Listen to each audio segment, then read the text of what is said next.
an introduction there. Anyways, I'm going to try to make this flow. There is some really good points to be brought up in this whole thing, and tying UFOs and the paranormal together, actually, as far as from the physics standpoint goes, and I'll try not to get too into technical stuff, but I was a MUFON investigator just like Norm here for a good while, and I'm in Pasadena as well. And I guess the main case I worked on, let's see if I can get that to come up. As you said, I've been working for NASA for quite a while. Investigated a whole bunch of cases in Maryland. Lots of them were Lansdowne area, Cockeysville, some of Essex. I actually may have a slide where they were. I'll get to it. Anyways, come to find out, some of these things were these Predator planes flying around, which I just saw one about 2 weeks ago. But some of them weren't. Some of them were abduction-related cases. People were seeing beings in their bedrooms and things of this nature. Also, people were seeing things other than beings in their houses. They were seeing like lights fly through the kitchen. They would see a ball of light come down in the backyard, fly across the pool, and then take back off. These sorts of things. Through digging into some of the cases, I guess I better stick to my slides, I'll get off track, but for some of the cases I was finding that there was paranormal answers to some of the problems and not just UFO type stuff. Again, I just finished a 16-year thing called Hubble Telescope, putting out stuff for Discovery Channel and National Geographic, things like that, just doing the video engineering for them. You'll probably see my name in some things, like there's an IMAX film floating around of Hubble. You might see my name in there under engineering credit or something. So it was a lot of fun working with those guys.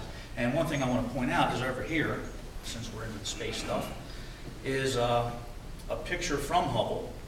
This is called the ultra deep field, or part of the ultra deep field. And there's maybe 10,000 galaxies or something on this page. But every single dot on that page is a galaxy with 400 billion stars per galaxy approximately. And you can kind of do the math and wonder. Another thing being, if you were to hold a dime at arm's length, the eye on the dime, of the guy on the dime, is how much area that in the sky that covers. So what they did is they pointed the telescope at a blank area of sky that was boring in every way you can think of. Let the telescope run for 1 million seconds. They would open the telescope up. If I can use this camera as a prop, they would open the telescope up, keep it exposed, go around the Earth, cover the telescope up, come back around, open the telescope again, go back around, cover it up, do this. They did this 300 times, about 1 million seconds, and they can see back. Somebody just found a galaxy in there, which has been published this week, 13.1 billion years old. So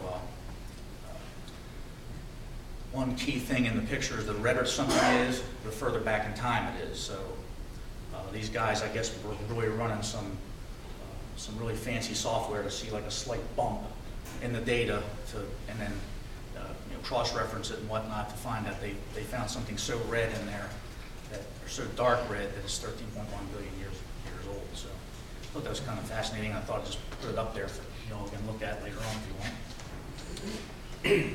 And that's one of the benefits of working for Hubble. When the printer makes a mistake, instead of throwing it away, you go, you take one home. My first getting involved in UFOs was my own mother saw a disc-shaped craft on the Magothy River. She kind of described it as tumbling end over end like a coin and flying south past the Bay Bridge. And on its way, she yelled to me. I was on the boat at the time. We were on Dutch Ship Island there. She yelled to me a few times and I never heard her. But it wasn't until after the fact she told me, "Hey, did you see that thing?" And I was like, "No, I didn't see it." Bay Bridge sightings in 1988. There was a bunch of craft on a road called Log End Road. Flew around a house, basically shined a beam down on some people that were on the lawn. And maybe, I'm not sure if you heard about this one, Norm, or not, but this is kind of what got me really involved in MUFON. And actually went to a talk in Annapolis of Stanton Friedman's, and that's kind of how I got involved from that point. And got mixed up with the FBR back then, which is where Dr. Bob Hieronymus' show was at the time.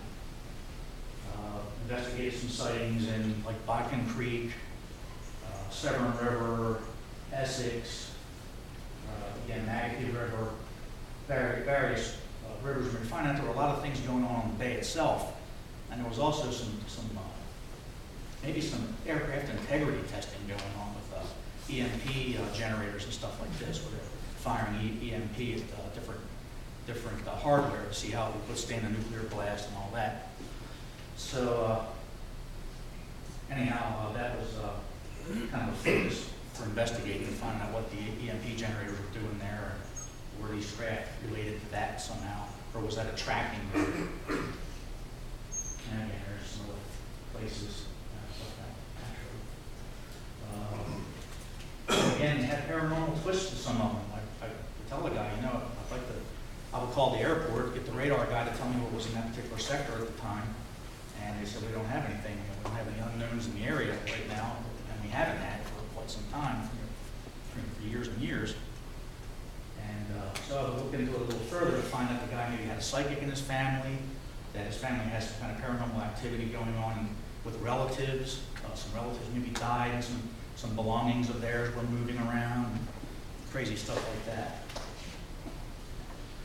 In one case, a lady was in her room, and a white feather came up, would trickle down, come back up and trickle down, and the phone rings. She gets, later in the evening, the phone rings, and she gets a call that her father passed away that night.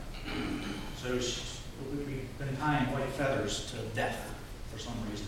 Every time I see a white feather, I cringe, like, who's going to die now? But, and this guy, Joe White, he was a guy in Lansdowne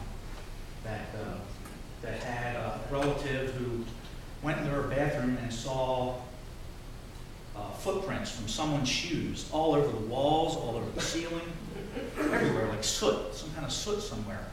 Because I was over at his house interviewing him about his sighting and whatnot. And his wife goes, tell him about the shoes, about the soot.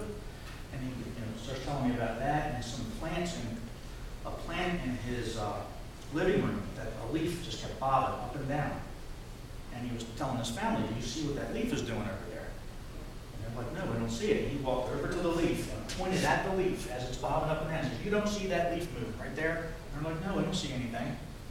So little things like that, just noteworthy for the notebook. And Joe, we'll just keep track of it, and anything else comes up, just call us, and we'll see what more we can find out.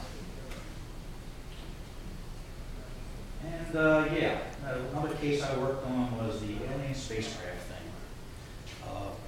There was a shuttle mission in which, well, the ham radio club in the area retransmits the space shuttle transmissions, and I might be able to actually play it.